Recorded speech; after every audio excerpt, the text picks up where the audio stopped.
Hey, you guys, I decided to do a live video. One, because it takes so long to upload the videos when I do them. So I thought I'd do it live so it would just automatically be up on YouTube already. But anyway, I want to take a moment and discuss and talk about my post-uterine fibroid embolization recovery.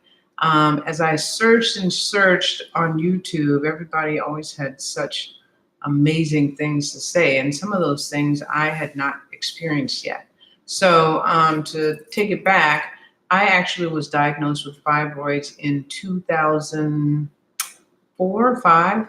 And, they remained small, so they weren't bothersome at all. So fast forward all the way up to 2015 is when they started, for some reason, to begin to grow, and got to the point that it was just my uterus was pretty much the size of a 5-6 month pregnancy, which was crazy. And I didn't understand why it was growing so quickly.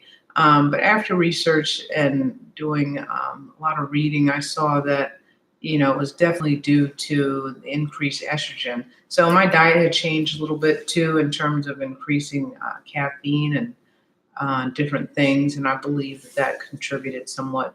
I had tried also a good number of natural remedies to try and dissolve and get the fibroids smaller, but those had not been effective, and partially due to me not always following through on the extended time period. So after like 30 or 60 days, I would be like, oh gosh, this is not working. So, but anyway, fast forward again to now 2019, I had decided and put it on my goal sheet that, hey, this is enough. I'm ready to do something about this. Hysterectomy was an option. I almost decided to do it, but I just could not go through with it after going to my gynecologist and him telling me that he was going to cut me open and blah, blah, blah, and then have to rebuild me on the inside, and reading different things about how, what some of the after effects were. I mean, in terms of possibly your bladder and everything kind of dropping because that pelvic floor needs to be strengthened. I mean, just all kinds of things. So my goal has always been to preserve my uterus and all of that. So after doing even more research, I ended up finding out about uterine fibroid embolization. So this is a procedure that they go in through your femoral vein, which is in your groin area. Sometimes they can also use the wrist. They insert iodine, which will show them exactly, well, first you actually have to have an MRI where they determine how many fibroids you have and see where they all are and all that stuff, look at the sizes. But anyway, during the procedure, they go in through that vein, insert iodine, it shows the doctor or the radiologist where all the veins leading to the fibroids. So with this uterine fibroid embolization, what they'll do is each fibroid, they insert particles that will go and stop the blood flow to the fibroid, because also the blood flow is what helps the fibroid. They kind of feed the fibroid, so they'll continue to grow based on that. So I went and had my procedure done on April 9th, and it is now May 15th. I think I'm in week 6, and I'm actually during this week 6 just beginning to feel a lot better. So I went in on the 9th, had the procedure. The doctor said everything went well.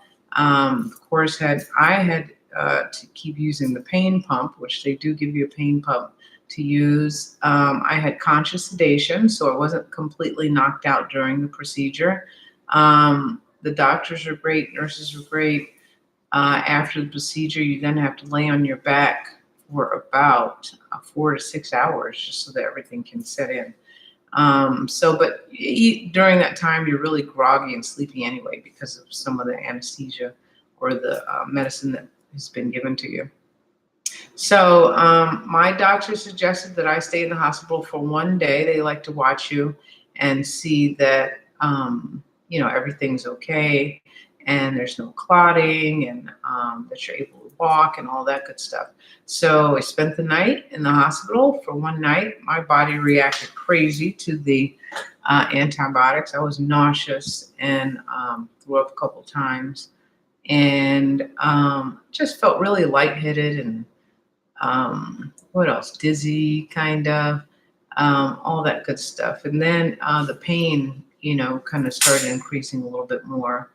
And which I actually didn't mind because I felt like, oh, okay, now my uterus is shrinking and the fibroids are dissolving. So I kind of was good with that, but it was very painful. So then when I got home, you're just very tired.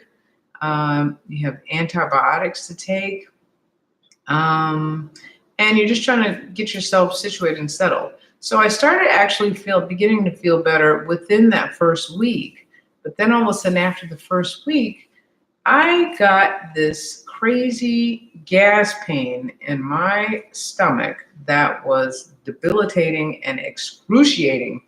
I kept searching the internet, trying to find out if anyone had experienced it. I found one lady, and I was like, oh my gosh, because I had called my nurse, and come to find out they couldn't figure it out. And oh, it was just crazy. The one other person I did find, she said that she ended up staying in the hospital for 4 extra days because of the gas. I mean, it was drop to your knees pain, unbelievable. I have no idea on how to stop it. I just had to keep taking my antibiotics and just allowed it began to subside. So that took some time. It actually is now, like I said, in the week 6, and I can still feel a little bit of that gas kind of still there. So it's like you constantly have to keep yourself cleaned out, make sure you're able to go to the bathroom, and constantly eliminating gas so that that doesn't happen for you. The one thing that I learned through this procedure is that every single person's body is different. So just because you see that one person recovered one way doesn't necessarily mean that you will recover that same way. My doctor actually told me that in 48 hours I would be able to do sit-ups and that I would be back at work in 4 days. Blah. That did not happen for me. And to think of sit-ups, I was like, what the hell is he talking about? This shit hurts. So no sit-ups, but I did push myself. I'm a personal trainer and wellness coach. So I did push myself to not, I saw clients. I didn't do the exercises, but I was pushing myself to go out and see them. But at the same time, I was still feeling sometimes pretty lightheaded and just kind of not fully, of course, 100%. So 2 weeks after, 3 weeks after, it got a little bit better. 4 weeks after, a lot better. 5 weeks is when I actually began to teach a few of my classes again. And now into the 6th week, and I'm going full force. So now I'm thankful that I actually did it. I'm looking to see what the results will be. And hopefully everything will go well. I've finally found a uterine fibroid embolization group on Facebook where a lot of people are asking questions and giving answers and telling their experiences. So that is something that you might want to join as well if you're looking to, ask some questions and get some answers and see what other people are experiencing around the world.